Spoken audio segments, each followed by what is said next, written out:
एक देश दूसरे देश को खरीद ले, ये सुनने में ही थोड़ा अजीब लगता है ना। लेकिन ये कोई काल्पनिक बात नहीं है। हाल ही में दुनिया की सबसे बड़ी सुपर पावर अमेरिका ने ग्रीनलैंड को खरीदने में दिलचस्पी दिखाई। तो सवाल उठता है कि आखिर इसके पीछे क्या है। चलिए इस पूरी जियोपॉलिटिकल कहानी को आराम से समझते हैं।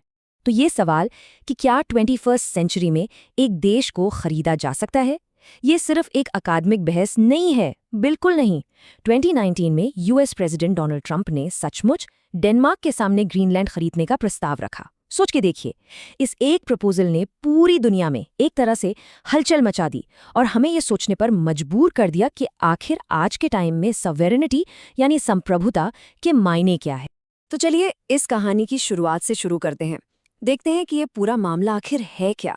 ये एक ऐसा प्रस्ताव था जो आप कह सकते हैं अचानक से सामने आया और इसने इंटरनेशनल डिप्लोमेसी के गलियारों में तूफान ला दिया। तो हुआ ये कि यूएस प्रेसिडेंट डोनाल्ड ट्रंप ने ग्रीनलैंड को खरीदने का आइडिया फिर से टेबल पर रखा, लेकिन डेनमार्क की प्राइम मिनिस्टर मेटे फ्रेडरिक्सन का जवाब बिल्कुल साफ था।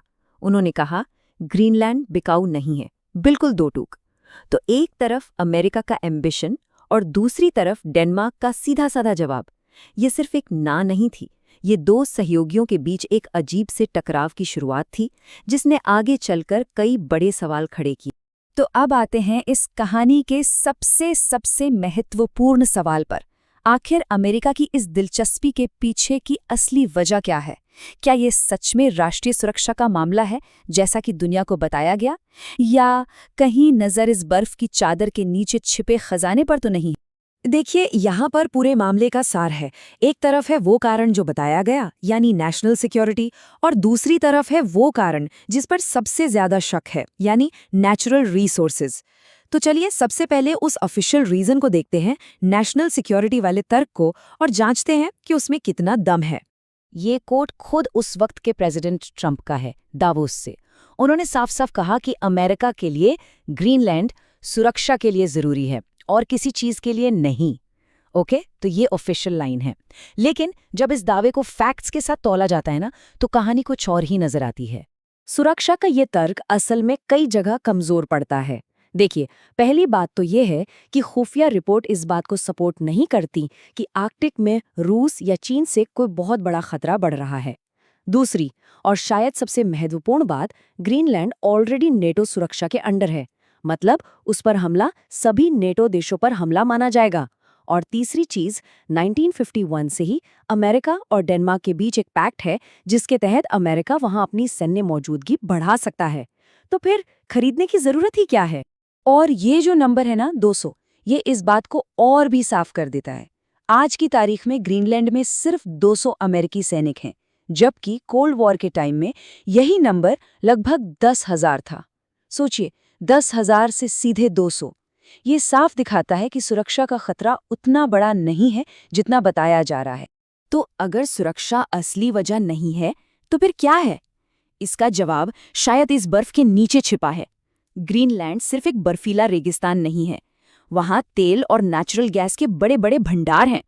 इतना ही नहीं, यूरोपियन कमीशन जिन 34 खनिजों को क्रिटिकल मानता है, उनमें से 25 वहां मौजूद हैं, जैसे ग्रेफाइट जो इलेक्ट्रिक कार की बैटरी के लिए जरूरी है, या फिर टाइटेनियम जो एडवांस्ड एरोस्पेस टेक्नोलॉजी में काम आता है। ये सब वहां है। तो जब डेनमार्क ने साफ मना कर दिया, तो अमेरिका ने अपनी स्ट्रैटेजी बदल दी। अब बात नेगोशिएशन की नहीं रही, बल्कि प्रेशर और धमकियों पर आ गई। ये डिप्लोमेसी का एक बिल्कुल नया और काफी आक्रामक फेज था। ये टाइमलाइन दिखाती है कि प्रेशर कैसे धीरे धीरे बढ़ाया गया।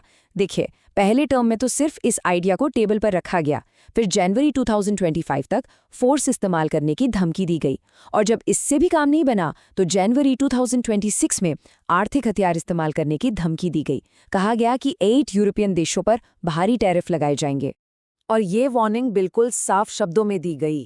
कहा गया कि अगर डेनमार्क इस डील में बिगाड़ने वाला बना तो वॉशिंगटन उस पर बहुत ऊंचे लेवल पर टैरिफ लगाएगा। ये कोई नॉर्मल डिप्लोमैटिक बातचीत नहीं थी, ये एक खुली चेतावनी थी। इस चार्ट से आप उस आर्थिक दबाव को और बेहतर समझ सकते हैं। प्लान ये था कि 1 फरवरी 2026 से 10% टैरिफ, और उसके ठीक 4 महीने बाद 1 जून से सीधा 25%। और टारगेट सिर्फ डेनमार्क नहीं था, 8 यूरोपीय देश थे। इससे ये साफ मैसेज दिया जा रहा था कि अमेरिका इस मामले को कितनी संजीदगी से ले रहा है। इतने प्रेशर और इतनी आक्रामक टैक्टिक्स के बाद अचानक से सब कुछ बदल गया। स्विट्जरलैंड के दावोस में वर्ल्ड इकोनॉमिक फोरम के दौरान अमेरिका का रुख एकदम नरम पड़ गया। अचानक धमकियों की जगह डिप्लोमैटिक भाषा ने ले ली। तो सवाल ये है कि आखिर ऐसा हुआ क्यों? दावोस में अचानक से वो आक्रामक बयानबाजी खत्म हो गई।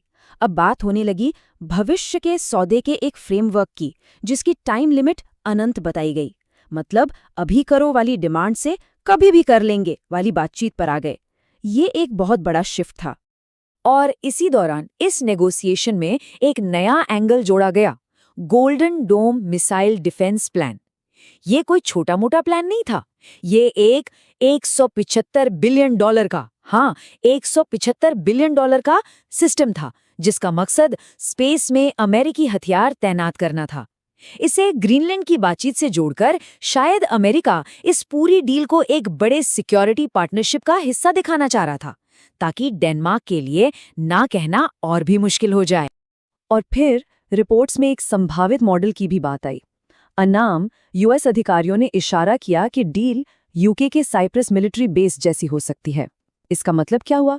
मतलब ये कि शायद डेनमार्क को पूरी तरह से कंट्रोल छोड़ने की जरूरत ना पड़े। हो सकता है वो कुछ हिस्सों का कंट्रोल वॉशिंगटन को दे दे। ये एक बीच का रास्ता हो सकता। लेकिन ये पूरा किस्सा सिर्फ अमेरिका, डेनमार्क और ग्रीनलैंड तक सीमित नहीं है।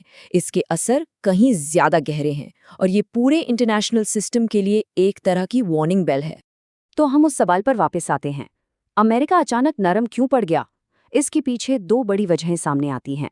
पहला, अमेरिका के अंदर ही ये रिस्क था कि वहाँ की अदालतें अपने ही सहयोगी देशों पर इमरजेंसी पावर्स का इस्तेमाल करके टैरिफ लगाने पर रोक लगा सकती हैं।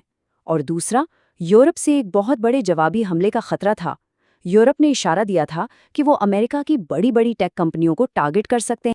पर इस सब के बाद एक गहरी चिंता दुनिया भर में बैठ गई है, वो ये कि एक ऐसा वॉशिंगटन जो जमीन का भूखा है, जो अपने कमर्शियल और स्ट्रैटेजिक हितों के लिए दूसरे संप्रभु देशों की राजनीति में दखलंदाजी करने के लिए तैयार है, और ये अंतर्राष्ट्रीय संबंधों के लिए एक बहुत ही खतरनाक मिसाल कायम करता है।